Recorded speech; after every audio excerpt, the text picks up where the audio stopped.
बताओ आप में से कितने लोग हैं जिनके सीए फाउंडेशन लॉ में या सीए इंटर लॉ में मार्क्स नहीं आए हैं। एग्ज़ाम में बहुत सारा पढ़ के गए हैं, बहुत सारे रिवीजन लगा के गए हैं, लेकिन एग्ज़ाम में पेपर जब देखते से ब्लैंक हो जाता है माइंड। ब्लैंक क्यों हो जाता है, ये हम सारी चीज़ें डिस्कस करने वाले हैं इस वीडियो में। आप बने रहिए। मैंने कुछ 5-7 पॉइंट्स निकाले हैं और मैं क्या इनपुट दे सकता हूँ, मैं क्या ट्राई कर सकता हूँ जो आप सीए फाउंडेशन लॉ में 60+ स्कोर कर सकते हो। ठीक है, तो पूरा वीडियो देखिए एंड तक, बीच में छोड़ के मत जाना कि मैं क्या कहना चाह रहा हूँ, एटलीस्ट मेरा पॉइंट तो प्रूव हो जाए। Okay, so let's get started. First चीज़ है, law is not theory, it is practical and application based. अब बहुत लोगों ने क्या कर रखा है, लॉ को एकदम बिल्कुल वैसा मान रखा है कि थ्योरी है, नींद आती है, नहीं पढ़ने का मन करता है। ये चीज़ें हमें नहीं सोचनी है। हमें क्या सोचना है कि लॉ एक प्रैक्टिकल सब्जेक्ट है। लॉ जो रियल लाइफ में जो भी चीज़ें होती है, कानून जो जैसे इंडियन कॉन्स्टिट्यूशन अप्लाई होता है, Indian contract act purely constitutional based हो गया है, तो उन चीज़ों पे हमें ध्यान देना है और बिल्कुल एकदम प्रैक्टिकल समझ के, एप्लीकेशन बेस्ड समझ के उसको आगे बढ़ना है। अब क्या होता है, लॉ में बच्चे थ्योरी समझ लेते हैं। अब थ्योरी जैसे आपने अगर समझा तो आपने क्या हुआ, क्वालिटी पे ध्यान नहीं दे पाए, फोकस नहीं कर पाए उस पूरे चीज़ पे, तो उससे क्या हुआ, आपने रट तो लिया, वहाँ पे एग्जाम में क्या हुआ, केस स्टडी बेस्ड क्वेश्चन आ गया। अगर केस स्टडी बेस्ड क्वेश्चन आ गया तो आपने रटा हुआ आप नहीं लिख पाओगे। अगर मान लो आपने 10 चीज़ें रट रखी है, लेकिन क्वेश्चन पूछा है, लेट से नंबर 5 क्वेश्चन नंबर पूछा है, तो आपको तो 10 में से कुछ भी लिख दोगे ना। क्यों? क्योंकि आपको तो एप्लीकेशन नहीं आ रहा है ना, कि मतलब कौन सा टॉपिक वहाँ पे लगेगा। वो चीज़ अगर आपको नहीं पता है तो फिर कैसे करोगे। तो पहली चीज़ कि लॉ को थ्योरी मत समझो, लॉ को प्रैक्टिकल समझो, अप्लाई करो रियल लाइफ में, अप्लाई करो प्रैक्टिकल चीज़ों में, तो बहुत ईजी होगा आपके लिए, बहुत कन्वीनियंट हो जाएगा। ठीक है, तो लॉ है, थ्योरी नहीं है। लॉ है प्रैक्टिकल और application based, case study based समझो उसको।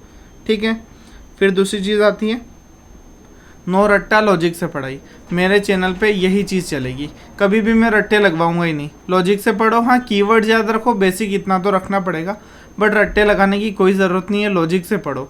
मेरा ऐसा मानना है कि अगर आपने लॉजिक से पढ़ा है तो मार्क्स खुद आएंगे। वो कहते हैं ना कि मतलब मेहनत करो सफलता खुद पीछे भाग के आएगी, तो वैसा वाला चीज़ है कि लॉजिक से पढ़ो तो मार्क्स खुद पीछे भाग के आएंगे। ठीक है, सक्सेसफुल का रिजल्ट खुद भाग के आएगा। ओके, रट्टा नहीं लगाना है। रट्टे से क्या दिक्कत हो रही है कि आपको याद है पूरा, लेकिन आपको अगर एक वर्ड नहीं आता है ना रट्टे में, तो आपके लग जाते हैं। तो मतलब रट्टा बिल्कुल नहीं, मैं बिल्कुल स्ट्रिक्ट हूँ रट्टे के मामले में। ठीक है, हमेशा लॉजिक से पढ़ाई करो। अगर लॉजिक आपको याद होगा ना, हो सकता है आपको एग्जैक्ट वर्ड्स नहीं भी याद आए, लेकिन आप कुछ भी लिख के आए तो 4 में से 1 नंबर तो आया, 2 नंबर तो आया।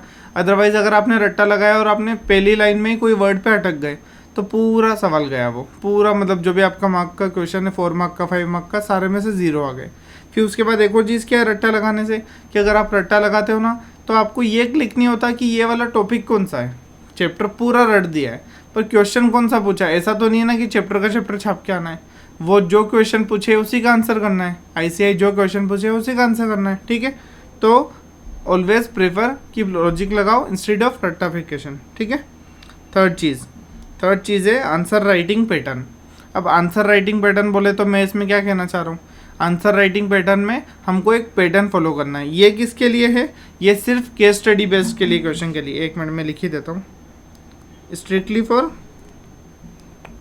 Only for case study questions. ठीक है, केस स्टडी के अलावा ये लॉजिक लगाने की जरूरत नहीं है। डायरेक्ट क्वेश्चन पूछे डायरेक्ट आंसर करो, डायरेक्ट क्वेश्चन पूछे डायरेक्ट आंसर करो। इनडायरेक्ट क्वेश्चन पूछे, केस स्टडी बेस्ड क्वेश्चन पूछे, एप्लीकेशन बेस्ड क्वेश्चन पूछे, तो आपको आंसर करना है प्रोविजन, एक्सप्लेनेशन, एप्लीकेशन और उसके अलावा कंक्लूजन। मतलब प्रोविजन बोले तो लॉ बता दिया, एक्सप्लेनेशन बोले तो उसको सिंपल लैंग्वेज में बता दिया। यहाँ पे आ गया बेयर एक्ट, यहाँ पे आ गया अपना एक्सप्लेनेशन। ठीक है, सिंपल लैंग्वेज में। एप्लीकेशन मतलब क्वेश्चन से लिंक कर दो। कंक्लूजन मतलब कि हाँ भाई गलत है, सही है, लाइबल है, नहीं लाइबल है, tenable in the eyes of law, not tenable, invalid, valid, इस टाइप से कुछ भी। ठीक है, तो ये चीज़ बहुत ज़रूरी है, आंसर राइटिंग आना ही चाहिए। अगर आपको पूरा सारा, आप देखो क्या होता है, बच्चे मान लेते हैं कि भैया हाँ ठीक है रट्टा नहीं लगाया, लॉजिक से पढ़ लिया। अब लॉजिक से पढ़ने के साथ एक चीज़ और करनी है कि कीवर्ड्स याद रहे और एक फ्लो पैटर्न याद रहे। ठीक है, अदरवाइज अगर आपने पैटर्न में नहीं लिखा तो आपको याद तो बहुत सारा था, आपने बहुत अच्छे लॉजिकल पढ़ाई की, लेकिन एक फ्लो में नहीं लिखोगे तो एग्जामिनर को समझ में नहीं आएगा, और अगर समझ में नहीं आएगा तो वो आंसर मार्क्स नहीं देगा। ऑब्वियस सी बात है ना। तो एग्जामिनर को अगर समझ में नहीं आता है तो वो मार्क्स नहीं देगा, ये गार्ड बांध लो। ओके, तो हमें क्या करना है, हमें अच्छे से लिखना है, आंसर राइटिंग पैटर्न फॉलो करना है। क्या, प्रोविजन एक्सप्लेनेशन, प्रोविजन एक्सप्लेनेशन का तीसरा है एप्लीकेशन कंक्लूजन। ठीक है, अगर देखो एक चीज़ और बता दूँ, एक्सप्लेनेशन हमेशा ज़रूरी नहीं है, अगर ज़्यादा मार्क्स का है तो एक्सप्लेनेशन दो, अदरवाइज एक्सप्लेनेशन की कोई ज़रूरत नहीं है। प्रोविजन लिखो, एप्लीकेशन लिखो, कंक्लूजन खत्म। ठीक है, 3-4 नंबर का हो तो ऐसे कर सकते हो। फिर आता है राइट कीवर्ड्स। अब देखो रट्टे की नहीं बोल रहा हूँ, रट्टा मतलब पूरी पैराग्राफ रटना, पूरे लाइन्स रटना। कीवर्ड्स मतलब हर टॉपिक पे 5-6 वर्ड्स याद कर लिए। जैसे मान लो किसी ने एक आंसर लिखा नेगोशिएबल का, ठीक है, आपने लिख दिया आंसर फ्रीली ट्रांसफरेबल, और दूसरे बच्चे ने लिखा it can be freely transferable by endorsement and delivery. तो अब इंडोर्समेंट डिलीवरी 2 नए वर्ड्स यूज़ कर दिए उसने।